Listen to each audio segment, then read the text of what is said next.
Hello guys, good afternoon. So, inom tayo ng gatas. Meron tayong blessing na dumating, pinabigay ni Yuyo Ruben. Hey, come here, baby! Mama, what? Who give it to you? Who give it? Mama, is fixing her. Mama, What is this? Mama, what's the moving excavator? Moving excavator? Where is it? Here. Moving excavator? Wait, what is this?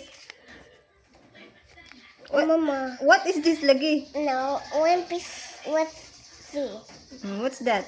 1, 3, 4, 1. Gosh, What is that lagi? what? What's that? It's a paper? What? No, What is this? it's a jellyfish. It's a jellyfish? What is this? It's a jellyfish. It's a jellyfish? Yeah, It's a money or not? not. Huh? It's not. Is it a money or not? Huy. Is it a money or not? It's a money. It's a money. Where are you gonna buy? What are you want to buy it? What are you wanna buy? What are you want to buy? I want a crane. You want a crane? You already have a crane, but you broke it.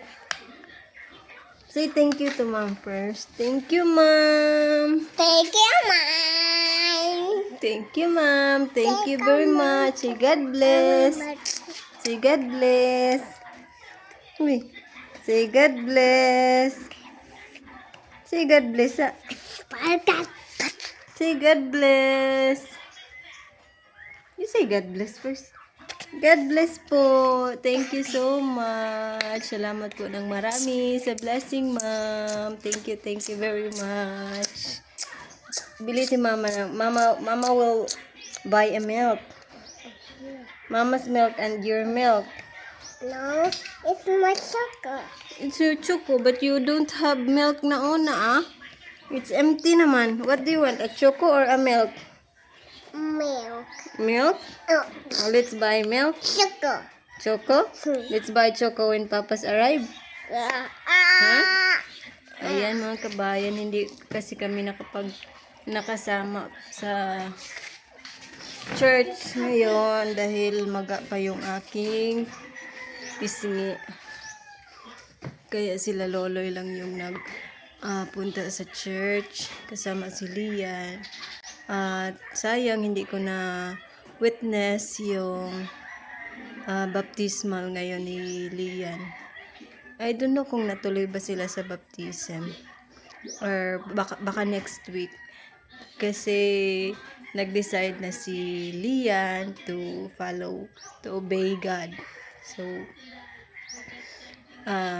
she already received Jesus Christ as her personal savior, and nakapag-decide na siya na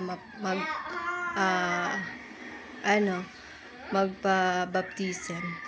So parang hindi ata sila natuloy kasi hindi ako nakakita ng pictures nila.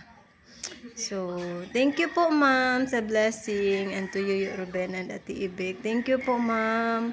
Daghan kayong salamat. Thank you very much. Guys, i-reserve ko sana to para sa pagbunot ko ng ngipin ba. Kasi nanghiram ako kay Mimi. Ay! Basa na. Yesterday, nanghiram ako kay Mimi ng pera pambunot ng ngipin. Pero dahil nagamit ko na siya sa pagpapacheck up ko yesterday, dahil hindi ko na talaga kaya. Tsaka hindi din kasi pwedeng bunutin dahil anong tawag dyan? Maga pa siya. So, ibili na lang natin ng ibili natin ng gatas. Thank you again, ma'am. God bless po. Oy! It's empty na. Mama, it's wet. See? It's wet. Ayan mga kabayan. Hapon na. So, dali-dali ko nga palang pinakuha ni Lolo yung aking mga gamit, pang crafting. Maga pa rin. So, may order kasi ako. May pa-order akong nakalimutan. Hindi ko na makalimutan. Buti nag-chat sa akin yung kapatid ni Ate Ebek. Nag-order pala siya ng mga kabayan. Garland. So, ayan at dali-dali ko itong gagawin. Kakat muna ako ng mga ganito gagawin kong flowers. Bale, yung benta ko pala dito ay 25 pesos. Ito, nag-order din pala ako ng chiffon na tela. May project ako dyan. Next day, pag dumating na yung aking aking ibang mga gagamitin.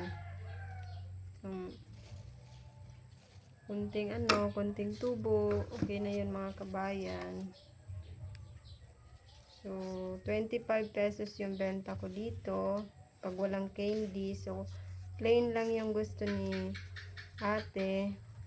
So,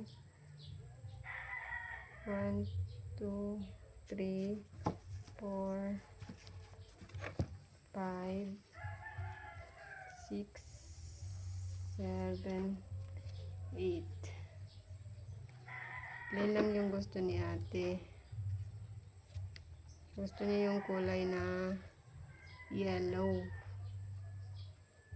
Gagawin ko na, i-match ko na lang siya.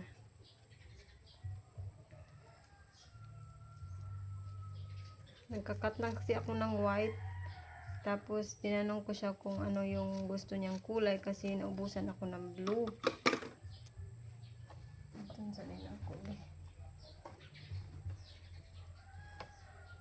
Saan ba yung lighter ko? Ito. Formahin ko muna siyang bulaklak.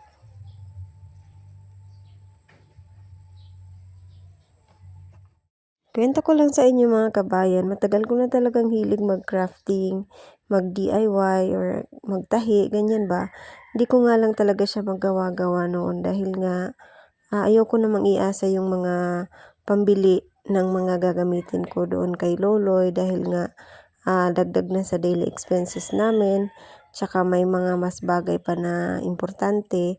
So ngayon na nakabalik ako sa pagsiservice ng mga manicure pedicure, may mga kaunti akong extra. Ayun at paunti-unti ay binibili ko yung mga gagamitin ko para sa pag DIY. Ngayon naman ay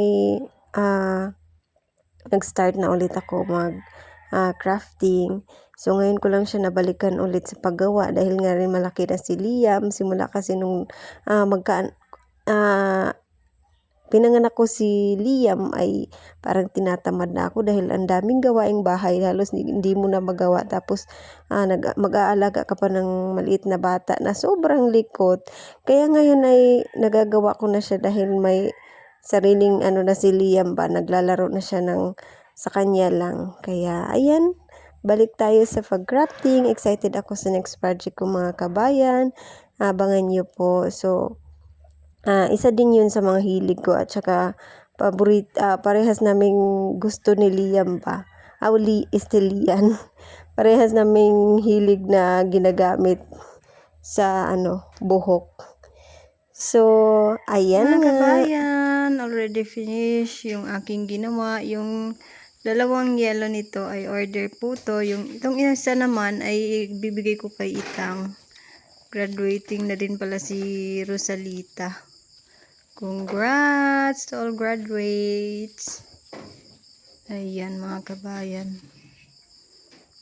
3 garland yung aking ginawa. Ayan. Maganda daw sabi ni Lian. Supportive yun yung akong. Yung number 1 supporter ko talaga mga kabayan ay yung aking anak. Ayan. Okay. Ay, pastilan, no? So, ayan na nga. Ito yung blessing na dumating. Binili namin nabili ko si Loloy ng gatas, tsaka yung aking gatas, at tsaka gardenia. Thank you po again, ma'am, sa blessing. God bless po.